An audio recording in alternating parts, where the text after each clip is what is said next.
So thank you again for joining this Canada Specialist Program webinar. Our second presenter today is Krista from Destination Vancouver. Krista, please take it away. Thank you, Charlie. It's great to be here with everyone and give you an update on Vancouver. My name is Krista Alcazar and I'm the market manager here at Destination Vancouver. I'm your main contact for the city. So if you have any questions or you need some recommendations for your clients, please don't hesitate to reach out. So today I'll give you a bit of a refresher on Vancouver. Of course, it's been a while since we've had our Aussie travelers coming into the city, and we very much are excited to welcome everybody back. I'll also give you an update on the cruise season for next year, a few new products that have come up over the past year or so, as well as some key tools and resources that you can use as you start to plan your client's future holiday. So just as a refresher, we are a cosmopolitan city situated in nature. We're surrounded by the Pacific Ocean. We're in a temperate rainforest, and we have the mountains right in the city. So your clients have such a great variety of activities that they can enjoy when they come into the city.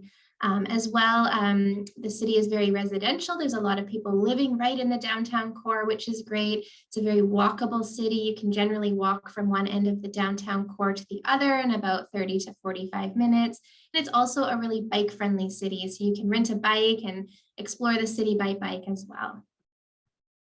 So I mentioned we're surrounded by the Pacific Ocean. We have lots of different water activities that people can enjoy, everything from kayaking and canoeing. You can do different boat tours where you get to see different types of wildlife. It's very scenic in and around the Vancouver area. We have whale watching tours that depart from Vancouver.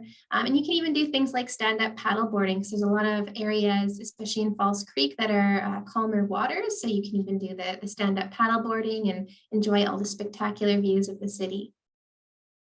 Now we are in a temperate rainforest. We have lots of great walking trails. We have different hiking trails. We have attractions like the Capilano Suspension Bridge Park that are right in the temperate rainforest. You can really get to know all of the nature that we have in Vancouver. There's a lot of unique tours as well with companies like Rockwood Adventures, where you can go out and actually do forest bathing, which is supposed to be more of a wellness experience. And it's supposed to be really good for you and all your mental health. So lots of great either walking tours that they can do as groups or things they can do independently to explore the forest.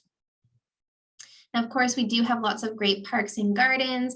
One of the major ones, of course, is Stanley Park, right in the city. It's 1,001 acres. We have a beautiful seawall that goes around the park. We can go walking or cycling.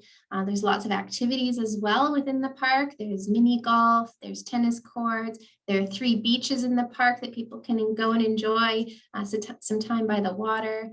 We also have gardens like the Dr. Sun Yat-sen Classical Chinese Garden, which is right in the Chinatown neighborhood. It's like this little oasis right in the city where you can go, and it's just very tranquil. And I highly recommend their complimentary tours that they do, explaining the meaning behind everything that they have in the gardens.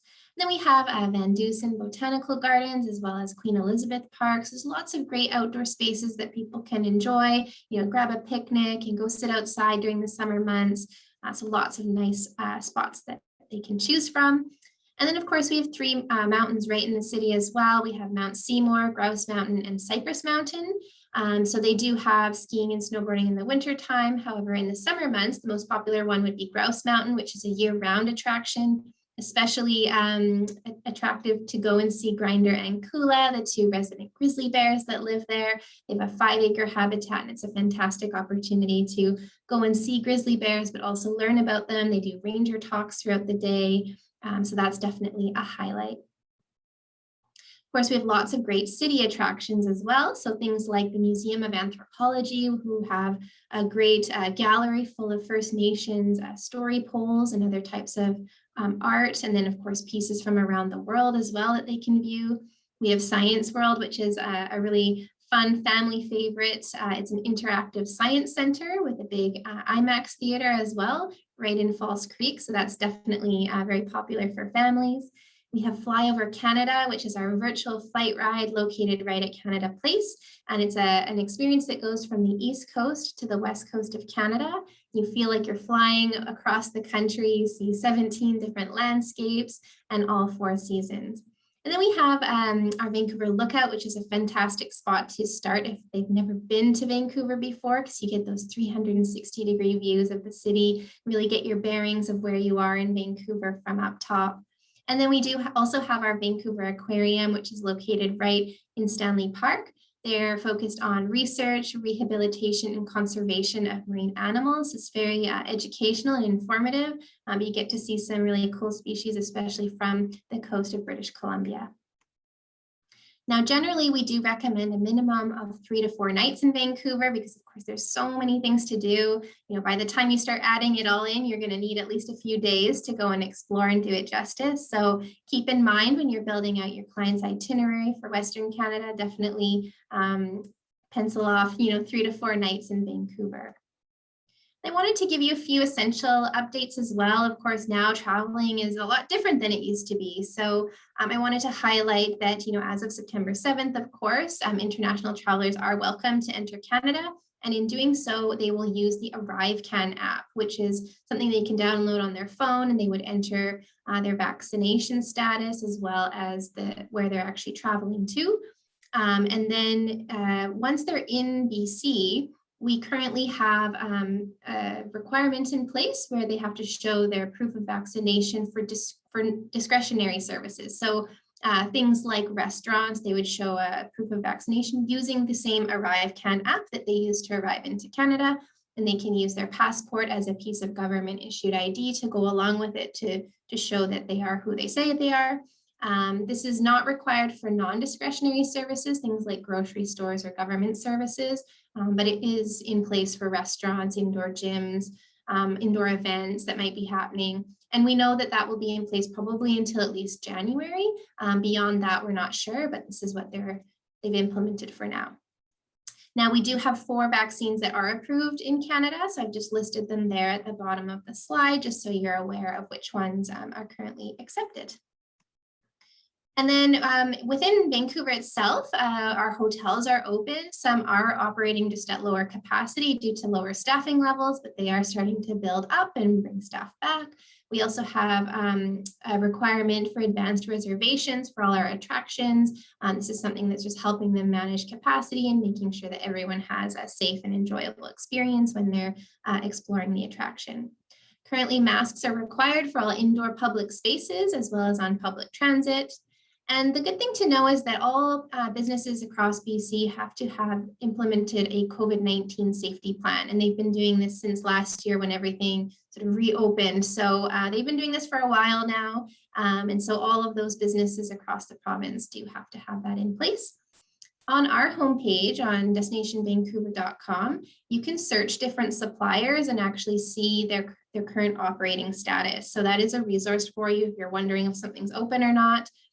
We also, at the very top of our homepage, have something called COVID-19 Information and Resources. And that's where we post all the official government links. So that's a really good place to go to if you're looking for any information. The other question we've been getting a lot in Vancouver is, around testing. A lot of people might need to do a test to return home. So there are 3 hotels that we know of right now that currently have testing facilities on site. So I have listed those at the bottom, but there are also many locations throughout downtown Vancouver. I know Air Canada even has a really awesome page on their website listing all of the COVID-19 testing centers for the hub of Vancouver as part of their network. So definitely that's available throughout the city. Now, we're really looking forward to having a cruise season next year. Currently, we have a cruise ban in place until November 1st, but that will be lifted and we'll be able to run our cruise season next year, which is very exciting. So we actually have over 300 calls scheduled for the 2022 season, which is more than we had in 2019. We had 289 in 2019. So we're very much looking forward to having people have the option, to go from Vancouver up to Alaska. And we do know that cruise passengers will be required to have proof of vaccination in order to board the cruise, which shouldn't be any problem for anyone coming internationally because you'll need to be vaccinated to enter Canada anyways. But that's something they also announced in relation to cruise. One of the new products we have in Vancouver is a mountain coaster, which is up at Cypress Mountain. This is a summer product, so it's only open during the summer season, but it's actually the longest mountain coaster in Canada. The length is 1.7 kilometers and it has a 279-meter vertical drop, and you go up to 40 kilometers an hour on it. And it is meant to be an attraction for all ages. So families can go, you control your own speed as you go down. So this is something new that your clients can check out if they're visiting next summer. And then a few other updates I just wanted to touch on really quickly is Vancouver Foodie Tours, who offer some amazing food tours in the city. They've paused their tours for now, and they will resume in 2022, probably in the spring. So you can watch for that. And then we also have the Sea to Sky Gondola and the Vancouver Aquarium that have reopened. They had temporarily closed, so those are both open now, which is fantastic. We also had the Westin Grand Hotel that rebranded to a Vancouver Hilton downtown. So now you'll see that brand change in the city. And the Metropolitan Hotel has been undergoing extensive renovations of all their rooms and the shared space, common areas throughout the hotel. So that's in progress right now. We also had the Rosewood Hotel Georgia that renovated their suites. So that product's all been updated. And then we did have the Trump Hotel close in 2020, but we have heard that it's actually going to be a new hotel called the Paradox Hotel that's going to open in 2022 and is an autograph collection hotel. Another new thing that we've seen in the city is the addition of so many beautiful murals. So we actually have something called Muralfest that happens every year. And the organizers of the festival actually launched an app so that you can locate all the murals throughout the city in Vancouver. So since 2016, they've actually created over 300 murals throughout Vancouver. So it's a really cool activity that people can now do and download the app, and they can kind of create their own walking tour through the city. So I wanted to make sure to highlight that for you as something new to do. We do have our online training program, the Vancouver Specialist Program, which complements really well with the Canada Specialist Program. So if you haven't done the Vancouver training yet, I highly recommend checking it out when you have some time. The link is just on the screen, and we'll make sure to follow up after the session with the link as well. There's lots of great content in there, and you'll get lots of great ideas for your itinerary planning. We've also refreshed all of our themed itineraries for Vancouver. So we have 16 themed itineraries. One of our new ones is one completely on traveling sustainably. So you get some ideas on how your clients can make good sustainable choices with their travels. And those are all available on our website. And that wraps up the part of my presentation. So thank you so much for your time today, and look forward to answering any questions if you have any.